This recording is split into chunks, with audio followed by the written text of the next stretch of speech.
Well, hello there, and welcome back to Oh Yes You Can. And this is Color Your World. So this morning we're going to, I think we'll subtitle this one Broaden Your Horizons, because we're going to think in a larger scale than we did last time. This is what artists call soft pastels. And that translates to colored chalk. Beautiful colored chalk. They come in all kinds of boxes. I have this kind. I have this kind. I have this kind. This is my brand new box from home, and interestingly enough, I don't use it as often as I use my old one from home that looks like this. These are my favorites. And the reason is the paper's gone. I can use them on the side. I can use them on the tip. They just work better for me. But whatever you have for soft pastels are going to work beautifully for us today. You will also get a blank piece of paper. This happens to be a 9 by 12. I tried it on a bigger paper. I'll show you in a minute. It just got a little bit too much for us to do. So you've got a 9 by 12 paper, and you have a smaller strip of paper. This paper, if you're making your own, this doesn't have to be this color. It can be any color, because this is going to be, I call it a tear strip. It's just a pattern piece, and we'll work on that in a minute. This is what I put together as a sample for you, and as you can see, it's kind of way bigger than we'll want to work on this morning. So we're going to do one half that size, but the same principle. So when I say broaden your horizon, I'll tell you the little story behind this. I was reading a story about cowboys and stuff in Montana, and of course Montana is the big sky country, and I started thinking, oh, that's what I want us to do in art class. I want us to think large. I want us to think beyond our normal horizons. So how are we going to do that? Well, we're going to start with the sky. Sky can be any color. If you want it to be a stormy sky, you can deal with grays. If it's a sunny sky, blues and various colors of blue. We're not going to deal with clouds yet today. We'll do that some other day. Maybe it's the sunset sky and it's going to be more pinks and reds and golds. That's your decision to make.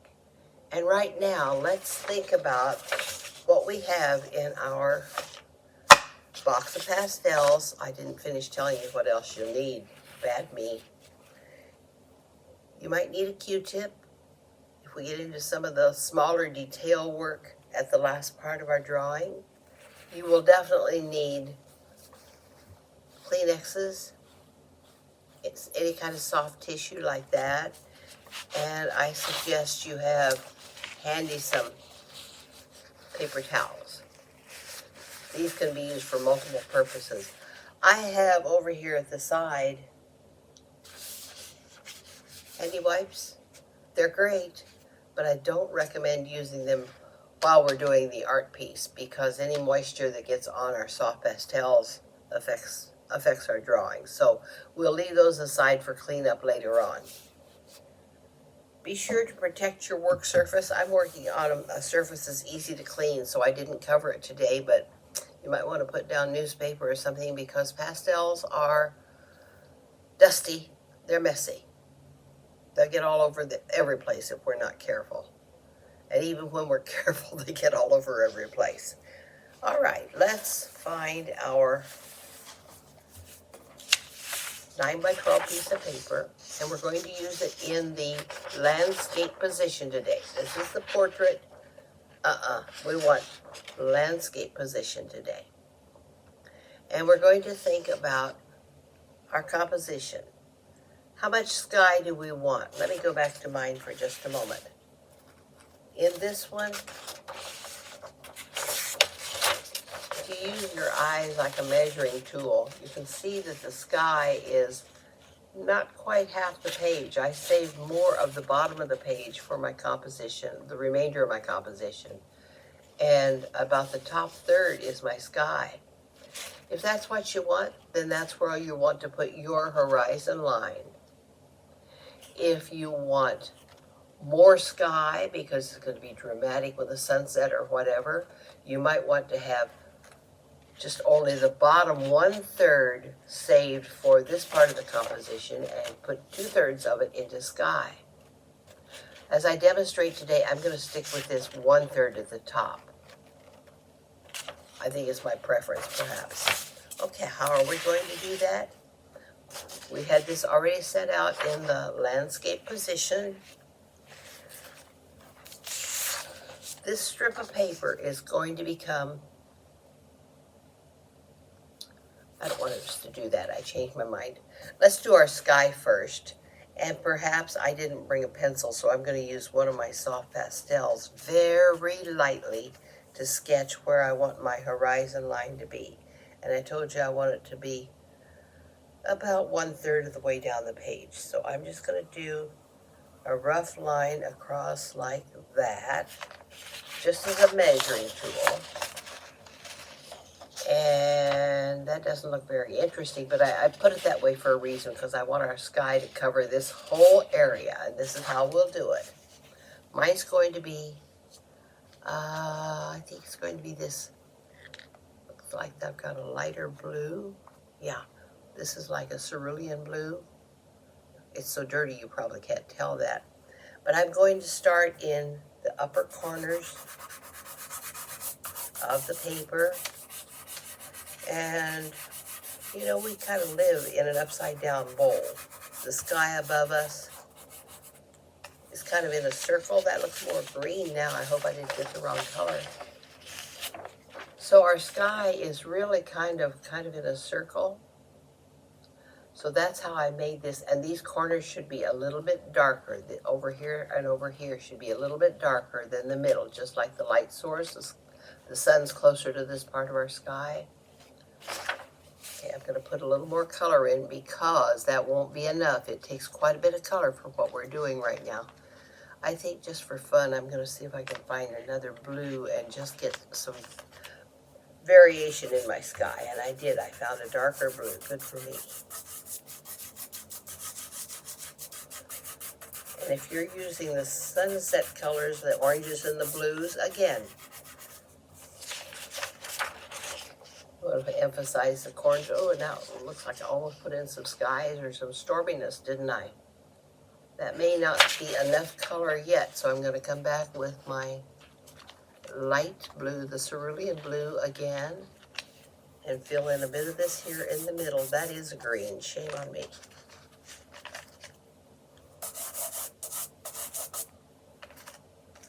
I'm having trouble finding the right blue here. I think I'm going to have a green sky. That's just the way it's turning out. So I covered up that area up there that's going to be my sky. And now I need one of the tissues. And I'm going to kind of brush those colors together and go down past my horizon line. I don't rub so hard that I rub all the color away. And I missed a spot up here in the corner, I see. So I'm going to go back and as soon as you get soft pastel on anything, your fingers or your tissue or anything, you've got a paintbrush, essentially. It will transfer back to what you're working on. See, I only did part of it so far. I'm going to come over now and blend these parts and bring them down here below that horizon line. Because I don't want any white lines showing in my picture. I want it all to be covered. So here we go again. Here we go again. And again, not brushing all the color off.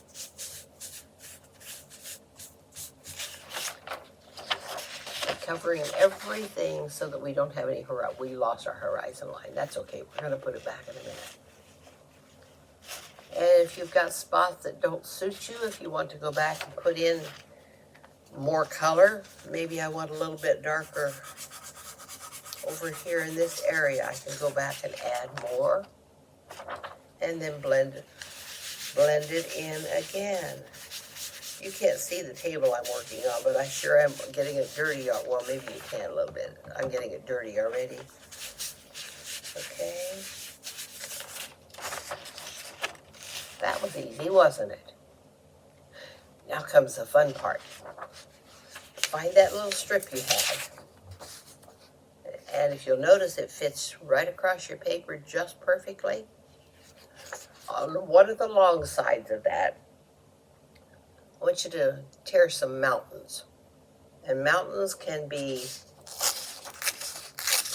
I don't want you to go all the way across. Just use about half the width of this, because we're going to be using the other side again in a minute. Okay? Mountains can be sharper peaks. Oh, that one wasn't so sharp. That looks like the Smoky Mountains, maybe. I'm going to make one that's what's that mountain in the Teton National Forest, Mount Morales or whatever it is. It comes up to a very sharp-looking peak. Mountains can look various ways like that. So all the way across one side of your narrow strip, do whatever you would like to see in your distant part of your picture, whether it's sharp mountains or rolling hills. Go ahead and do that. And it's not rocket science. Go ahead and just tear some interesting shapes that would look like the horizon in the distance. Now, I'm going to move my picture out of the way because I don't want to combine them yet. The mountains are in the distance, so they're going to be darker than the sky, but lighter than the things we see close to us, the foreground. So let's think of maybe that darker blue that we used in the sky, and maybe a purple. And we're not going to need, I'm not sure how much color we'll need. We'll just kind of play it by ear. And I'm going to put some color right around the edges, those torn edges of my horizon, like that. Just scribble them in. Get lots of color on there. And I don't want just that one color, so let me see if I can, I'm going to have to go to a different pastel box because I don't think I have the blue in my box that I want. There we go. Come out of there. Come out of there. Come out of there. There we go. I'm going to add some blue to what I put on a minute ago. I started with purple, and now I'm adding some blue.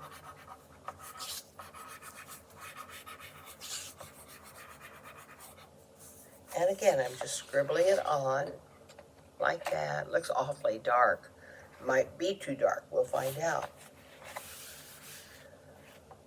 Bring your, and I have to stop and clean my hands. I've got dusty dust all over my hands, and I don't want that in my picture. Dry tissue. Okay. With our sky up, of course, we are going to now place this with our mountains pointing up, and we're going to make sure that it goes to both sides of our picture and that some of the blue sky is still showing. If you move it down too far into the bottom of your picture, your mountains are going to be here, and then you're going to have a white strip in here that you don't want. You want a finished picture that has our mountains overlapping the sky like so. And now with we can use that same old dirty tissue. We're going to brush down onto the clean part of our drawing. Can you see what I'm doing? I'm brushing from the sky down to the clean part of our drawing. So here we go, down, down, down, down. They don't all have to be straight down. You can have some that maybe the glacier came through and so there's some lines that go that direction. So you can do all kinds of things.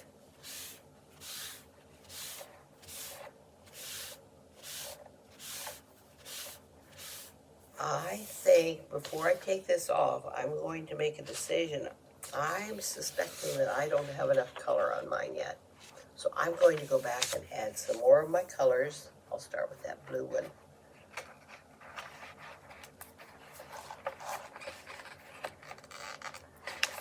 Come on, blue, come back to me. I'm going to start with that blue one and just add a little bit more in so that I have more color in my mountains.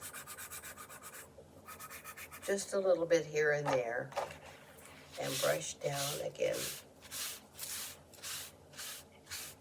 And this is when it gets fun, because when you lift this off, look what you have. Isn't that exciting? A little bit of my white's showing, so I'm going to have to turn that into maybe a cloud or a setting sun or something that explains why I left white in there. I could try to go back in and brush it, but I would mess up my mountains, and I really like the way they're looking. It looks like they have canyons and maybe water. Oh, waterfall in there would look good, wouldn't it? Fun, fun, fun. Okay, now I asked you to use only half this a while ago, so hopefully we have roughly half of it left, and probably for safety's sake, we ought to carefully just rip away what we've already used so that that color doesn't get where we don't want it, that old used color. And in fact, if I tear that a little more crookedy, it can be my distant horizon landscape line is what I want to say. That's not real crookedy, but it'll work. Okay, for this one, of course, we're coming closer to the viewer all the time. And so as we put our next section in this composition, it's going to be perhaps a little brighter, a little lighter than this back here. It's going to have a tiny bit more detail. Let's do that right now. I think I'm just going to make it maybe a grassy pasture land for nice cattle to be grazing in. My dream was always to have a cattle ranch. I think I'm going to start with, let's see. I don't have a good green in this. My box must be just about worn out because I don't have the colors I need anymore. Let's see what I've got here. It's a greenish. Put on plenty. And I think that I also want to put in a lighter green with that just for fun.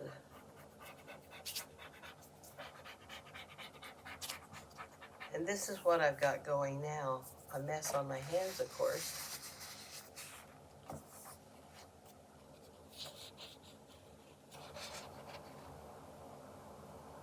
And so, we repeat what we did before. We'll bring our picture back. Again, we're going to be brushing down, so we're going to put the color covering part of the mountains. Hopefully I don't have any need to put in another waterfall. I'll try to cover up my mountains a little bit better this time. Like so. I see some of my mountains showing, so I hope I've got it right. Okay, now we're going to, again, I'm using the same tissue. It still won't hurt because we would have some of the same colors we had before. Okay, I'm brushing down, brushing down, brushing down.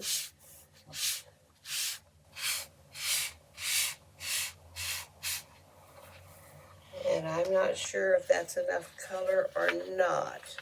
I think it will be. I think it will be. Almost not enough color. Let's come in now. We're going to start doing a little more freehand things. Let's put in a little color here and there in our pasture land. And now I was brushing down all the time before. I'm using strokes across. See, I'm beginning to fill in the grassland now.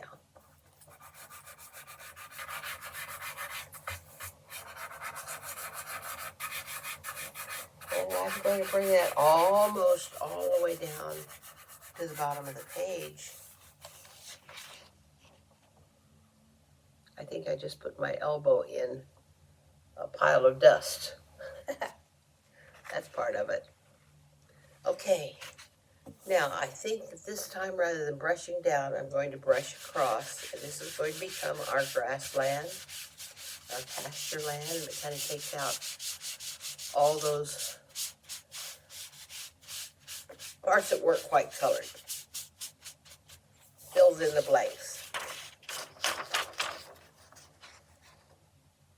Now that looks a little blah. We need some other stuff going on in there. Let's put in some distant trees. And for the distant trees, we're going to use probably something dark. I don't want to go as dark as black. Well, let's try a black or a brown, but let's use it very lightly because we don't want these very distant trees to look like they're right in our noses. We need to show that they're further away. So I'm going to put some trees, I think this one's going to be a bare tree with just the branches sticking up, just to get me started. And all I did to do that was just a straight line and then a few bare branches sticking out. Looks almost like a cactus, and I guess it could be. So let's not have that one I'm going to have another one over here. I'll make it a little bit bigger because I brought it a little closer to me.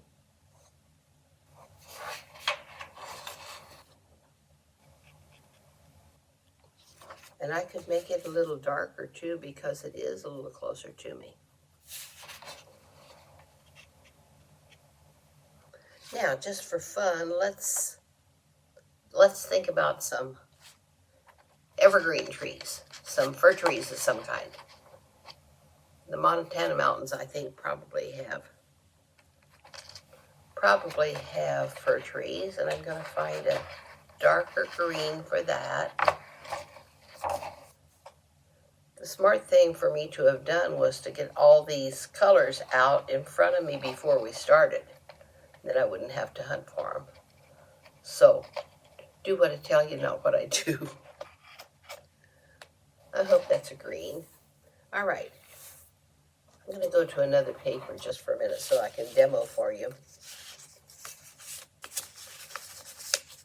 Fir trees are different in that frequently their branches go across. So I'm going to start with a tree trunk, whatever size you want. But if they're making them far away, they need to be smaller, don't forget. And then at the top of the tree, you go back and forth. As you come down the tree, you get wider and wider. And you don't fill in all the spaces. Already that looks kind of like a fir tree, doesn't it? So let's put some of those in just for fun. I'm going to put some little ones far away, and I'm going to make them fairly light. And they're going to be growing along the top of this one hill. I'm getting those almost too dark. I may have to brush away some of the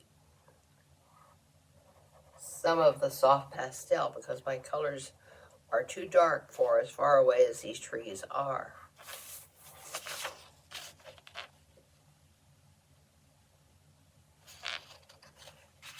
Now, if you have, maybe, you know what, just for fun, I'm going to start with a brown for the trunk, and I'm going to put a big tree in mine, and it seems to be growing a little bit crookedy. That's my fault. All right, now, with the same green that I used before, or a darker green if you have one, we're going to start at the top, Back and forth. As we come down, we're going to get wider, wider, wider with our branches. It's almost a scribble that you're using.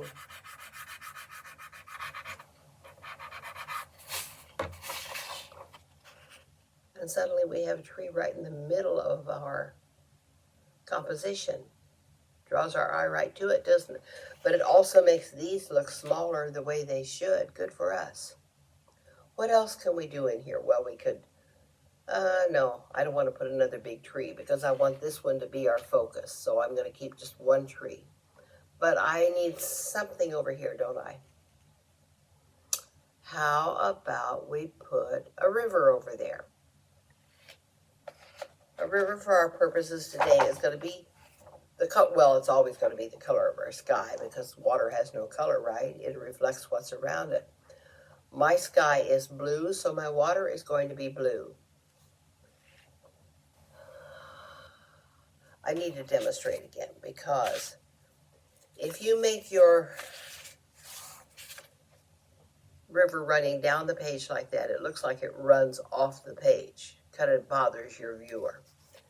If you make your river zigzag with lines that the zigzag lines are parallel to the bottom of the paper, then it doesn't look like it's running away from you.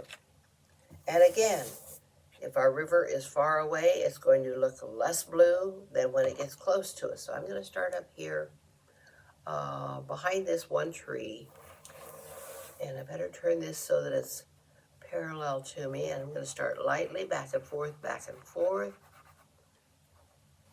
and it should go right behind that tree. And as I get closer,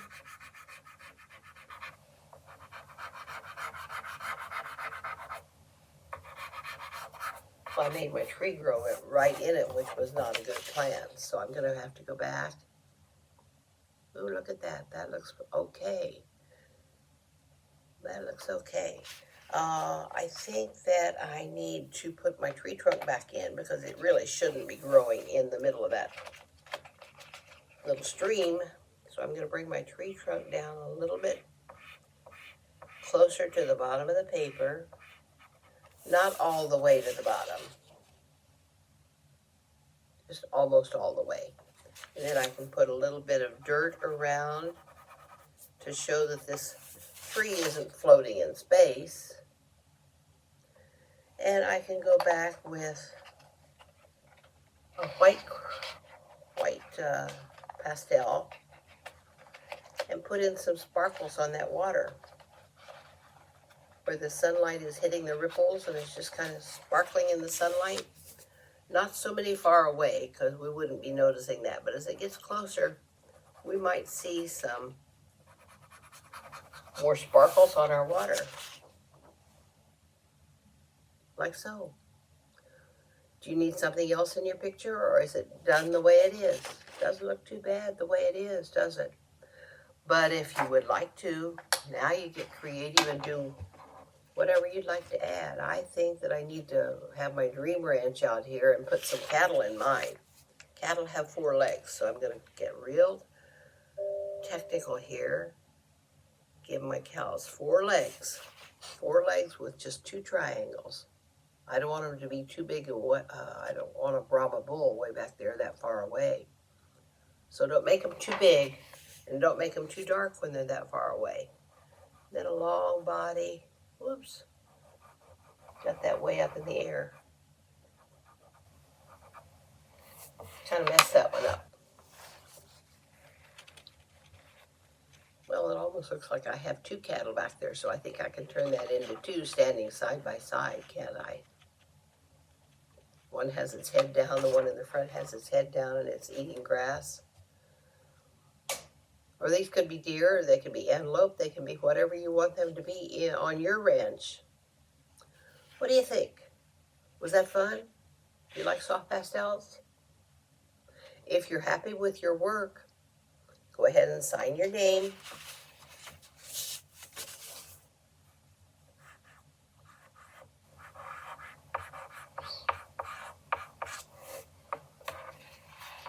And there are different schools of thought in working with soft pastels. Some artists say you need a regular fixative that you can buy through art and craft stores. I don't have any problem with cheapy hairspray. For me, it works just fine. Now, other people don't agree with me. They say it fades the colors, and they don't like it as well. But for my purposes, to keep all these colors in place so that they don't smear off and get mixed up and blurry, I spray the whole composition with hairspray and just let it dry until it's dry. And that's it. That's our first experience with soft pastels. Broaden your horizons. Enjoy your soft pastels. Come and see me next time. Bye-bye.